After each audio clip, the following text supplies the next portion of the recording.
Well, I spoke a short time ago with the NDIS Minister Bill Shorten, where we discussed some of the rorting and the waste within the NDIS. But I began by asking for his reaction to my report of this coming budget surplus.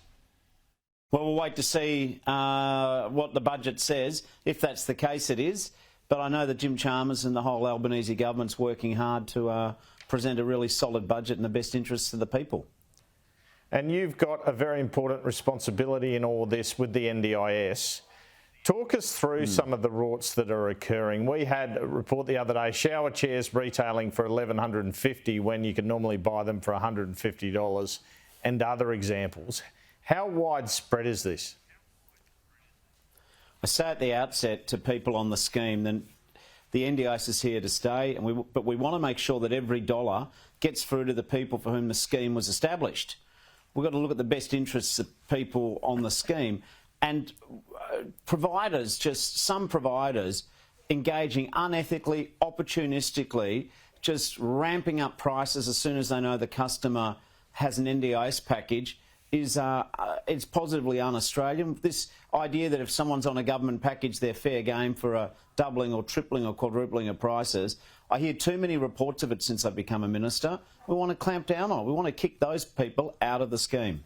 Well, how can you do it? Would you have to legislate to do it, to prevent this sort of overcharging?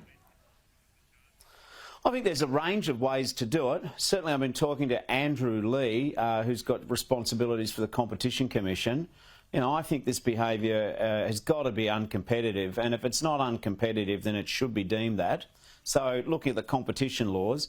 But if that can't get us there, what I also want to do is start providing expert panels so that we can... The Commonwealth pays for this. The individual chooses the gear, but the Commonwealth pays for it, sits behind the consumer.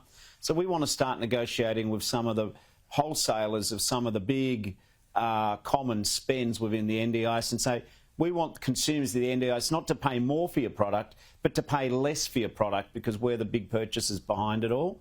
So we can do that. I also want to make sure that we start giving more information to people with disabilities so they can shop around for the best deal. I also want to start creating a change of culture in the whole, from the NDIA right through to punters, saying that it is completely uncool, inappropriate, unethical to take opportunistic advantage of a person with a disability, because the money that that person with a disability spends on an inflated price means they've got less to spend on something else which could be more valuable to them, frankly, and better outcomes for the people. Yeah.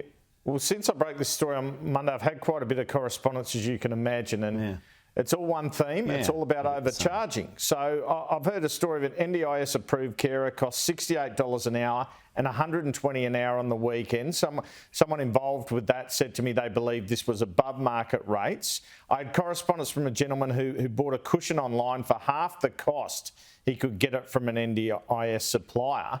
It does sort of look like if you could crack down on this, this is where your best savings going to be. This is where you can make real inroads. Well, the point about the scheme is that taxpayers don't mind modest payments going to people with profound or severe impairments, because it could be any of us or a family member.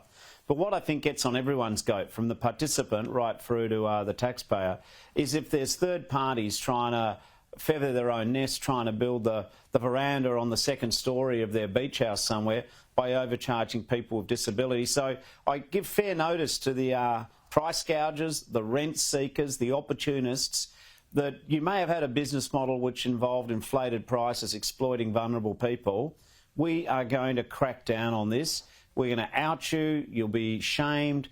We're going to do everything we can in our power, because this scheme's too important to have false inflating of costs by third parties who are taking money, effectively robbing people with a disability.